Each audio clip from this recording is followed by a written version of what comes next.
good evening, everybody. This is Dr. Deborah Jenkins, your host for Amplifying Voices, introducing and presenting.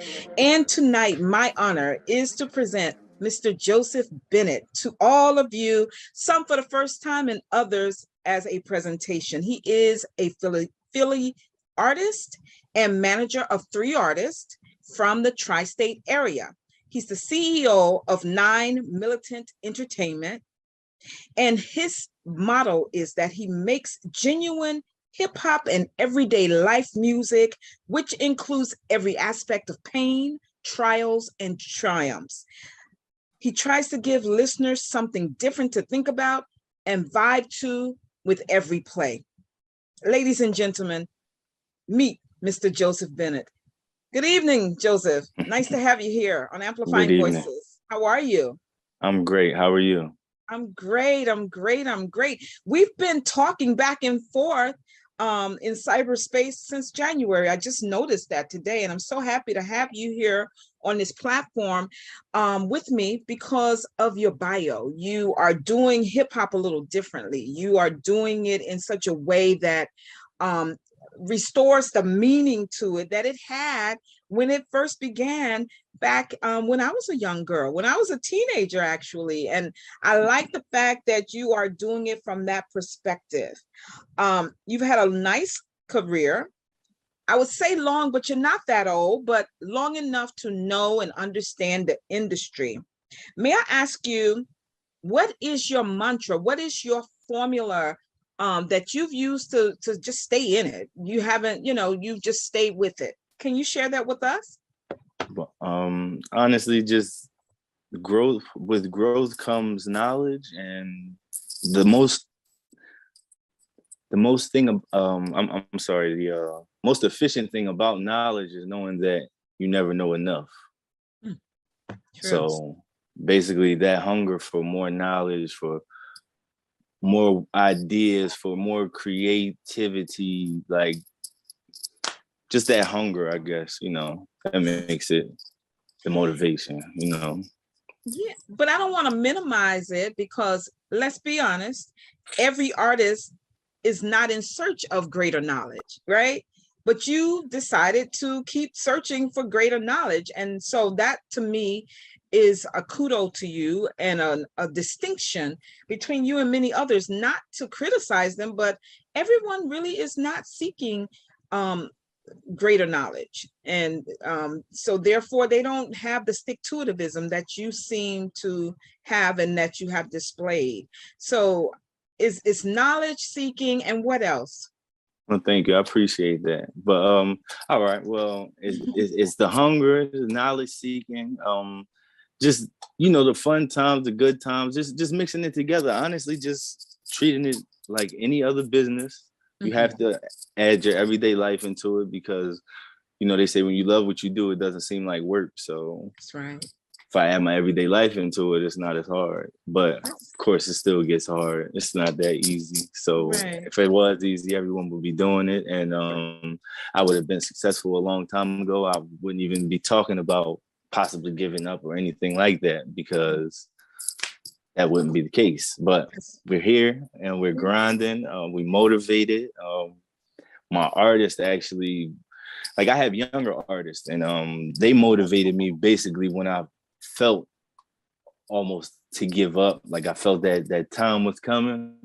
Like the way that they came in and just showed me some things, they motivated me to get hungry. And I've been even hungrier than I ever been before. So it's like, it's crazy because I'm not struggling, but at the same token, I'm not comfortable. So for the last, I don't know, the last like 2 years, we just been on some stuff. And then once I picked up these little guys, man, it's just, Zay the problem. He's really a problem. Q Benzo, that's all he want to do is be cool. He just want to drive and ride somewhere every day. But the music wise, they're so talented, and it's like the music is actually the easy part, which I used to say for years, like, oh man, the music is so easy. I could do this. I could write in my sleep. I could do this music, whatever. But promoting it and actually getting it out there to the people, because I know a lot of people, but a lot of people still say they don't know how to do music. And I'm like, okay, is that my fault or is that their fault? So sometimes, you know, it makes you second guess yourself, think about or evaluate things and, you know, try to figure out what the formulas might be that you need to do to get to the next step. And, you know, I'm taking the slow route. Slow grind is better than no grind, because at the end of the day, once I get there, they'll never be able to take me out. So that's right. As I go slow, I'm the tortoise and against the rabbit, basically. You know, yeah, it might look like they're winning right now, but you know, we'll see who has the last laugh, who gets the longevity, who gets to live while living at the same time. You know what I mean? Yeah. So I think for me, I was listening closely, and I found some resonance with one thing you said, that they don't know, you know, they know you, but they don't know that you really do it. Could it be that it's because you're both an artist and a manager of artists, that maybe you've devoted more time to promoting them rather than yourself? Well, no, because the managing thing actually has only been going on for maybe about 4 months now. Not Okay. long. Okay. So that's something new. They actually don't know that I manage, really. But no, I just mean like, as far as like the world, like I want the world to know what I do. Like I really have put in a lot of time as far as the 11 years, like really grinding and buying posters and, you know, trying to tell people to listen to my music and give out CDs, sell CDs, give out flyers, go to shows performing and stuff like that. I just feel like, you know, as many people as I actually know in life, they should all know what I do, because this is all I live, breathe, and eat, you know. So it's like, if you say you know me, you know what's going on. But when you know how people downplay things, they try to act like they don't know because they don't want to feel left out or whatever. Yeah. And that's the first thing they say. Oh, I didn't even know you did. Yeah, all right. Wow. So so sometimes it's about tribe switching. I say switching because you don't want to leave people behind. You don't want to tell them goodbye, but you really need to find your own tribe, right? You need to find those people who may not know, but now you are letting them know who you are. Those are the people who are going to really support you. Those are the people going to say, hey, have you heard this? You need to listen to this. Have you heard about Joseph Bennett? What is your stage name? It's Big Six. Big Six. Does it have it's Big Six. Oh, it's Big Six. Okay. Are you 6 feet tall? I see you're a tall guy. I'm about 6'3", but okay. That nickname came from my dad when I was a kid, and it just stuck. Once I had my own kid, I actually became It's Big Six. But okay. The name I added is to it because I wanted to put like a play on words, since I won't really do too many gimmicks or whatever. Like, you know, a lot of stuff takes gimmicks to get successful nowadays. Yeah. So I feel like, you know, I got a couple ideas I'm going to use as far as like commercials and little things that we're going to play with the name. But yeah, Big Six came once I had my son. Shout out to my baby boy Trip. That's what I actually do all this for. That's one of my main motivators right there. Awesome. How old is he? Let's talk about him for a second. How old is he? He's 7. He'll be 8 in September. Oh, awesome. He actually shouldn't get too much of a spotlight right now because he's getting in trouble in school. Okay. We're going to let you handle daddy business off screen. But shout out to you for caring enough about him to be in his life and to try to make things happen for him. And I have to. It's my job. Course, that's right. And you know what? At some point, we're going to stop shouting out great guys who are dads like you, because it's going to be, like you said, you want people who know you to know that this is what you do. That's who you are. So right. You don't applaud a fish for drinking. I mean, for swimming. So hello, exactly. But it's our people. You know, we love us, but we'll get there, because what I've seen, and even as I sit in different circles and they're talking about what a Black man, around me, I see Black men with their children, you know, and holding it down alongside the children's mother, whether they're with them or not, they are working together to make sure that their children have a chance, you know. And so I will always shout out Black men, always, for one reason or the other. I will always shout you out when you're doing a good thing. So let's get back to you in this artistry. So let me ask you, well, the last 2 years, you talked about the last 2 years. Well, we've all been in a state of a whole lot of not because of the pandemic for the last 2 years. Now that everything is reopening, what are your plans for either tribe switching? I'm not saying code switching, that's a whole nother story, but tribe switching so that you can get a new audience. This is going to bring you a new audience, but what are you doing, like, say, in your area? Are you planning shows? What are you doing?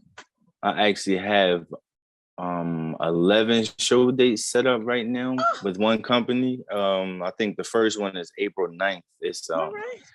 I don't know if I should say this on TV. It's a 420 friendly event. I didn't do it or nothing like that. I just got invited to perform, people. Oh, well, but, you know what? Only people in Philly, I guess, would know, or in that genre. It's in New Jersey. Oh, this is in New Jersey. I mean, I don't know if that's good or bad, but look, if it's going to help you, if it's not going to cost you your life, look, sometimes you're going to, it's the 420 event. It's Go Green, people. Look, you're educating us right now. You're educating us. Educate us. Let me share something with you. When my son was in college, he raps. He would go to these little dives, but of course, he wasn't telling me he was going. But I understand the music industry. You don't just get to Madison Square Garden. You got to pay your dues, and you have to go places where they're not going to pay you, and you're going to go places where your mom or your dad may not want you to be. So that's why I'm okay. Just educate me about the 420 thing and Go Green. What's wrong with that? That's a fact. No, 420 is marijuana, but it's like a marijuana event. Like, look. Marijuana justice, right? Justice. Now, I'm a preacher, but I believe in the justice. Too many have been, no.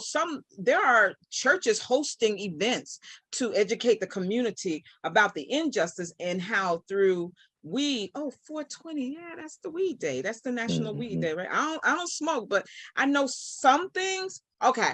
That's also my anniversary. So for me, that's my wedding anniversary.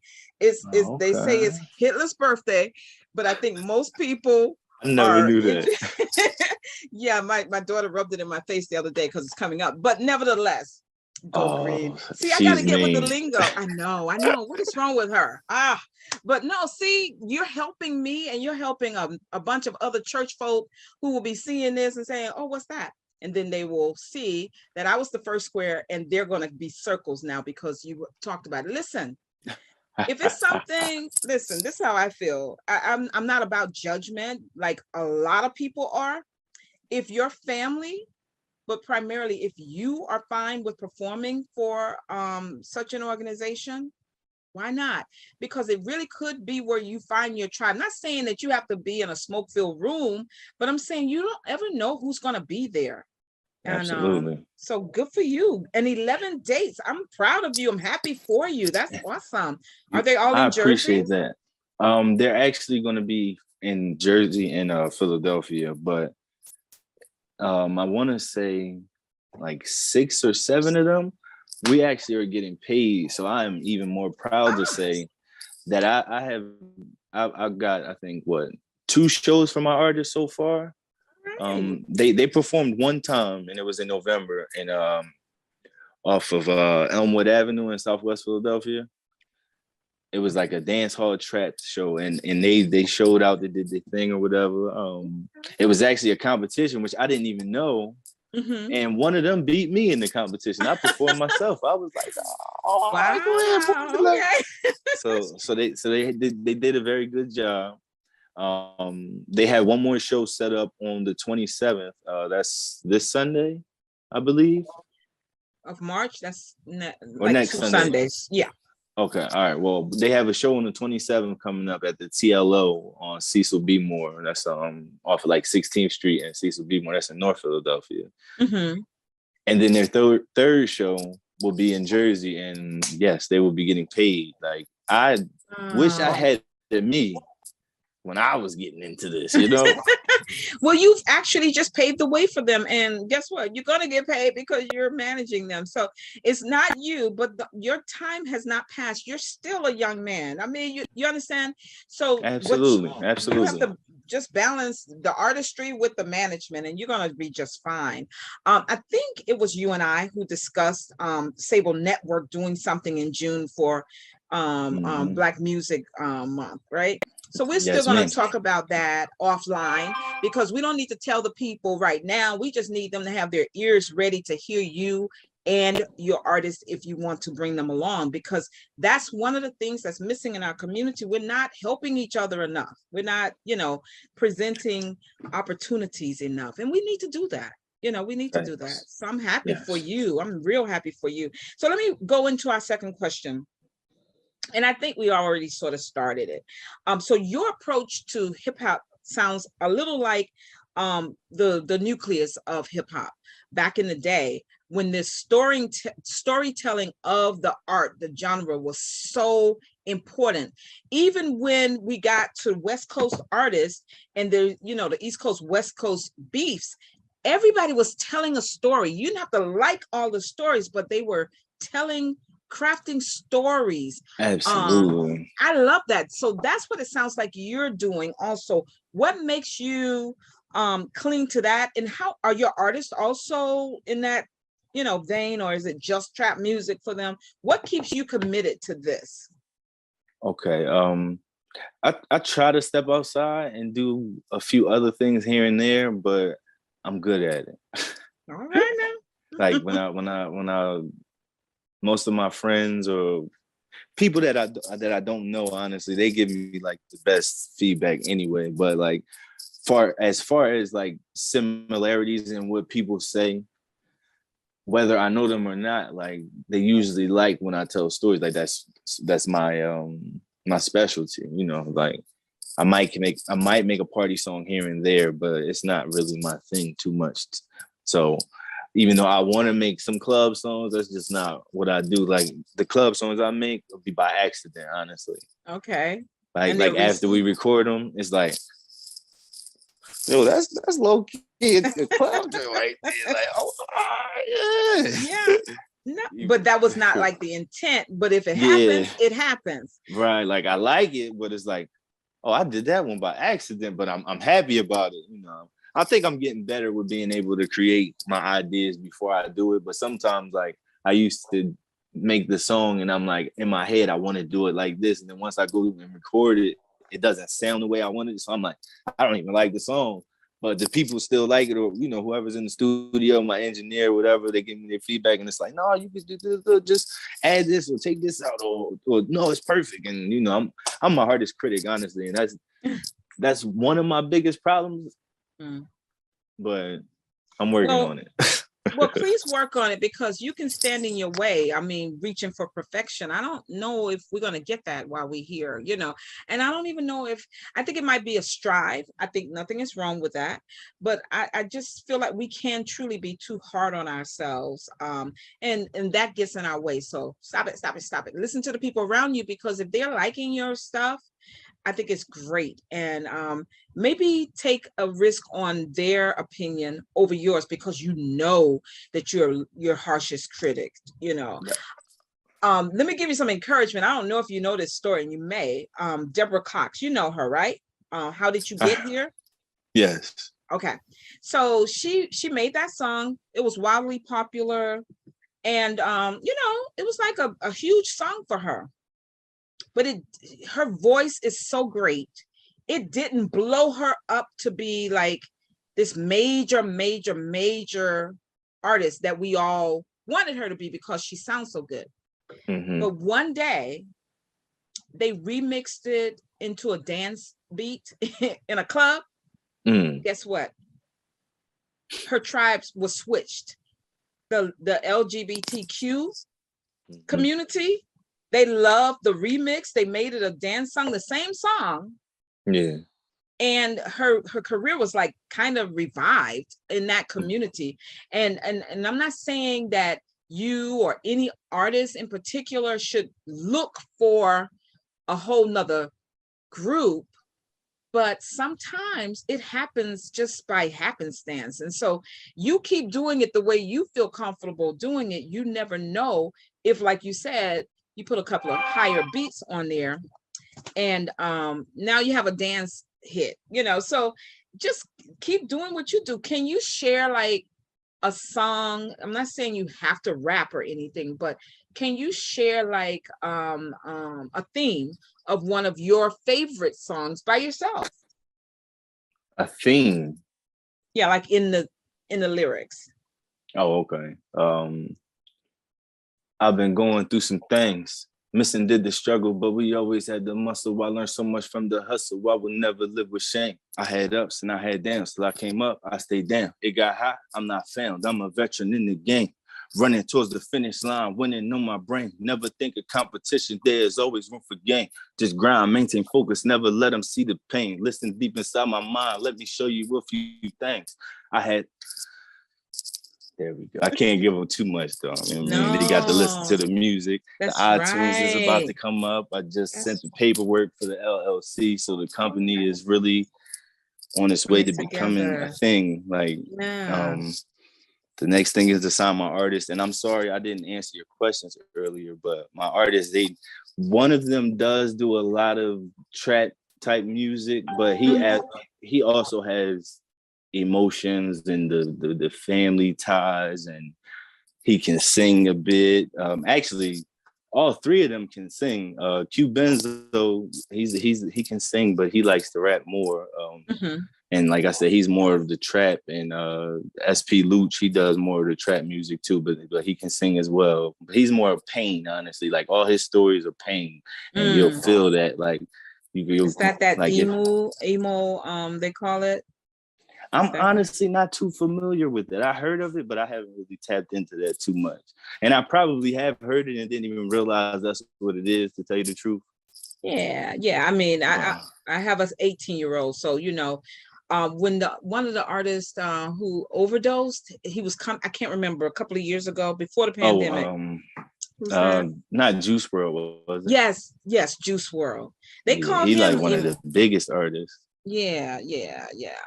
And so, you know, I think there's nothing wrong. I personally like to hear when young people especially share their pain, their feelings, because we have become a society that doesn't allow men. I think I don't really concern myself with the dominant society, only because they get to make the rules. But I'm talking about Black and Latino men. You all have been, you know, sort of raised in a culture where you're not free to just share your emotions. I was just talking to my son about something he was doing, and I said, well, did you respond to the person? No, I wanted to finish it first. I said, but why? It was a woman that he needs to respond to. I said, well, if they reached out to you, that means that they want to hear back from you. Yeah, but I wanted to finish it first. So you all are taught like that, not by me. This guy, my son did not get that from me. It's like you respond to people, right? But I think when you all are around each other, you make up these rules, and then people don't believe that you have feelings, but you do, because we all do. So I like that. Kudos to him. And he doesn't have to be like that. It's what makes us happy, because I believe that there is a lane for all types of music. I just do. And your artist would be no different. Even the one who sings well, but he prefers to rap. That's for now. His fan base is out of here. They love him. Like, really? And they like I said, they all just, they doing what they're supposed to, man. Is they the problem? I was doing a podcast maybe last month sometime, and the guy was almost losing his mind about, you know, he was like, Zay the problem. Oh, I heard of him, man. If that's what I think it is, I was looking for him. He was so excited that, like, we didn't keep talking about him during the interview, but like after we stopped recording, the first thing he went to was, so about Zay the problem. How can I get to him? When can I do this interview? I don't even want to play with him. They had the interview done like the next week. Like it took me a month to get through, and I had my own manager. Like, she set it up. I didn't even set it up. Shout out to Nasira Gaskin, by the way. Queen B, new family management. All right. Shout out to you. New family management. That's great. I think I heard something that I really hope that, well, not by the time this airs, it does have to go through edit. And I'm only sharing that because people should know that this is the process. It's the same thing with any other network. But you are in the process of signing your artist. Yes, absolutely. I hope that you have it done before we air this. You have 11 shows scheduled. So I think you and I talked a little bit about the business side. You got a lot of balancing, right? You manage yourself, your whole business yourself, right? Yeah. Now you're organizing it under an LLC as a legally recognized business. So you're one of your clients. You have 3 other artists, and you have to do all that marketing, all that stuff that comes with being in business. But guess what? You've already booked them. You don't want to lose out for yourself. It's got to be, there's no handshakes that's good enough. 11 shows, and some of them, 6 out of 11, they're being paid. Yeah. Yep. Yeah, let's get this thing together. And a part of what we do at Sable is make sure that you have your business stuff in order, because you have someone who you are doing this for, to build a legacy, and that is your 7-year-old son, who will soon be 8. He should not have to be caught up in any legal things, So we want to make sure that you have yourself covered as an artist, but also as a manager, so that you can get the respect, definitely, but the results of all the hard work that you're putting in on behalf of your artists. I think it's really great that you've taken them under your wings. You said they're young. Are they teenagers? No, they're one of them is my kid brother. He's not a kid. I'm sorry. He's 25. He just turned 25. Happy birthday to you, bro. March 11th. All right, happy birthday. And then Luch, actually, he just had a birthday, I think March 7th. He's 27 or 26. Okay. And then Zeta Problem, he's the baby. He's 20. Okay, he's the baby. So he's probably got even more energy than the other 2 who are not even old themselves. and he's the one that I was telling you about, the podcast got crazy about. Like they love him. And he's like, he's not shy, but he doesn't really speak. He's soft spoken. So it's funny that he gets the most attention, and he's not really seeking it. You know what I mean? Wow. Well, maybe that's why. Yeah. In addition to not being the one who's trying to get the spotlight, if his rhymes are really strong and everything, why wouldn't they, right? That is the one that they want.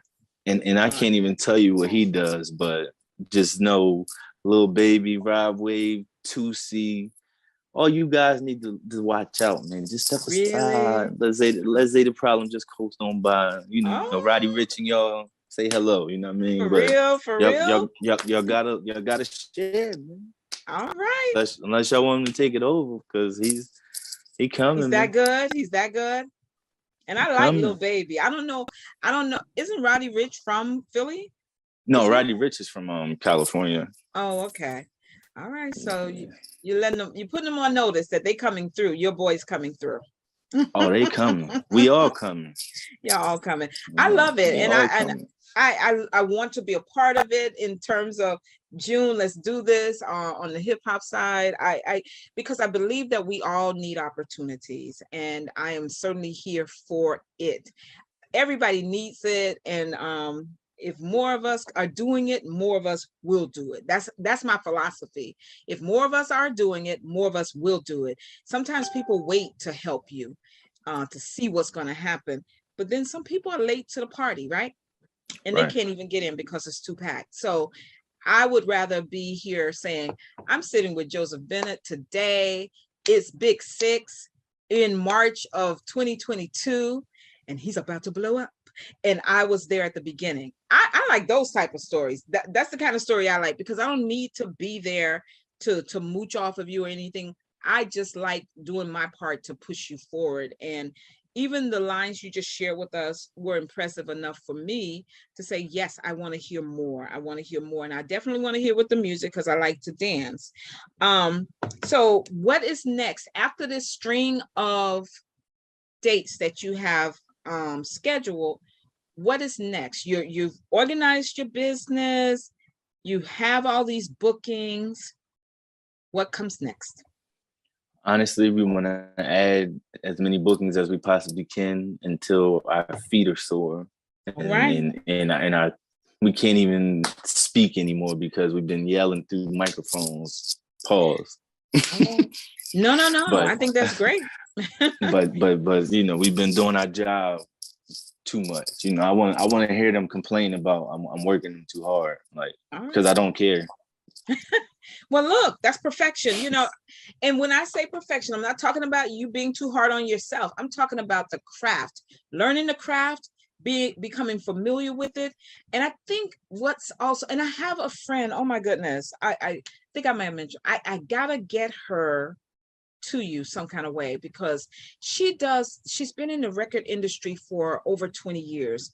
She manages one of the biggest R&B artists there is, but she herself, she's just a wealth of information. And I hope she doesn't mind me referring to, I won't call her name, but she's so good with the business side of things, the prep part of things. She's a whole professor, you know, she's done that for years. But she also does these workshops to prepare you to enter into the music industry. And I'm not saying you're brand new. I'm just saying the nuggets that she drops are things that only an insider would know, you know. And right. So I really want to, I gotta at some point get her eyes on you, and definitely doing this thing in June. I believe she will be there, and you'll be able to get some time with her. And so my vision, just to let the audience know, my vision is to do it virtually with a live performance option. Because what we're coming out of COVID, but what COVID has taught us is that our audience is much bigger than our local setting. And I think that's a really good thing. You can have people in Zimbabwe watching your performance, and they'll never actually physically meet you at that time, but then you're performing right out of Philly, or you might come up the road a little further than New Jersey and come on up to New York and do it. So that's my vision. I want to put artists on from different genres during the month of June to just showcase those people who really need a new platform. Say, I'm here, like you just said to these guys, look, move over or they'll take over, right? So that's my vision for June. And I want you to be a part of it if that is something that you want to do. And we can talk the logistics off screen, of course, but I'm letting everyone know that I believe people don't know how we get to these interviews. They don't know. Do you mind if I share a little bit how we got to tonight? Yeah, that's fine. So what I do is I have little discovery meetings with prospective interviewees, because I want to make sure what they're doing and what they're saying matches with what I'm trying to do through the Sable Network TV. And ultimately, what I'm trying to do through Sable Network TV is provide a platform for new artists or emerging artists who need to make it to the next level. I want to harness all of my connections to ensure that at least they can walk through a new door, or a door that's been closed for them in the past. And that's not only limited to music, it's also for authors who want to turn their books into movies, the gamut. This is a time for the Black community to really rise up, and we need to prepare legacies for our children, because as I believe in the Bible, we're supposed to prepare for 4 generations out. That means that I'm not here. I don't even know who my greats will be. You know, they could be horrible people, but that doesn't mean I'm not supposed to prepare for them. And how else to prepare as a collective than to have a platform, an outlet, a streaming service such as this that gets people who you may never hear from other than the introduction that they're getting here on Amplifying Voices. And so having Joseph here tonight is my pleasure, because I think he's a pretty dope artist. And I think his heart for his craft, the grind that he's continuing, and how his artist said to him, don't give up, we're just about to blow up. And he heard them. And they, as a result, have 11 bookings within the next month. Am I right, Joseph? Within the next month? 2 months, but basically. Over the next 2 months. Over the next 2 months, which is going to actually lead them right into Black Music Month in June, where we are hopeful to have them all here. And that will be his decision, of course, but understand what we're doing here. We are presenting someone to you who you probably didn't know before, and that is Mr. Joseph Bennett, AKA is Big Six. Say something as you as you get ready to depart from our conversation. Shout out to Turn Me Up. Shout out Turn Me Up Boom, Turn Me Up Gusso. Thank y'all for having me on this platform and the opportunity to tell somebody my story. I could name drop and stuff like that, but we don't really get into too much of that. Everybody knows what's going on that should know. And the people that don't know, I need y'all to get abreast and understand that it's not a game. This isn't something I just picked up and started playing with yesterday or nothing like that. This is really what I do. You're committed to it, and you're committed to it. Focused. And I'm not going to let them not be focused. So awesome. I'm coming harder, and my artists are coming even harder. So I love it. I love it. I love it. Tell us how we can hear your music, hear your artists. How do you want us to contact you after this interview? We got to stay connected. The audience needs to know how to support you and your artist. So what do you want us to know? How do we get in contact with you? You can find me on Instagram at SIX9MCEO. You can find me on YouTube. It's Big Six, all three letters, ITSBIGSIX. You can find me on Spotify, Apple, all streaming platforms. It's Big Six. There's tons of music coming. We're actually in the process of getting everything mastered right now. Project is actually finished, but I don't know if we're going to drop. We might just do singles and play around with the people a little bit, make them salivate a little first. But Zeta Problem has some music done. Q Benzo has some music done, and SP Luch is in the process. He has an EP called Broken that dropped at the mid last year. He's still pushing that, but we're actually about to start re-pushing that with the team behind him now. So, you know, just look out for work. If you haven't seen us yet, just know if you in the tri-state, you're going to see us, whether it's putting up posters, whether it's helping your grandmother across the street and then put up a poster.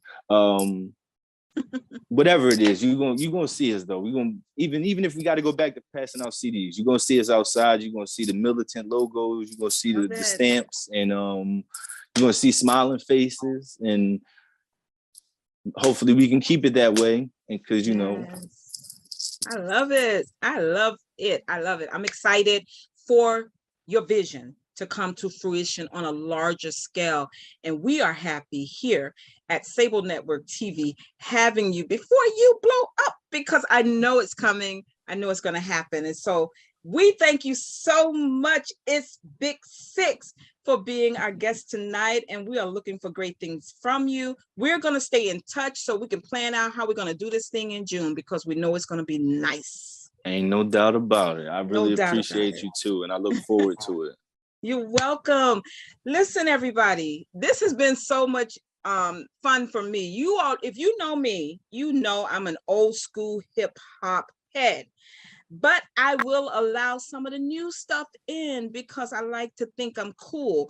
I want everyone to follow him on Instagram and find his music on Spotify, iTunes, everywhere music is streaming. Go and support him. Go and support him. Make him an influencer amongst artists. You can do it. This is easy. This is easy. It's a no-brainer. No one is asking you to love everything that any artist says. But guess what? It's so easy to support. It's so easy. Download, pay for it even. Do it to support this young brother and his artist. And this is Dr. Deborah Jenkins, and I am out with Amplifying Voices. This has been my complete joy tonight. Interviewing Joseph Bennett. Is Big Six. God bless you all. See you next time.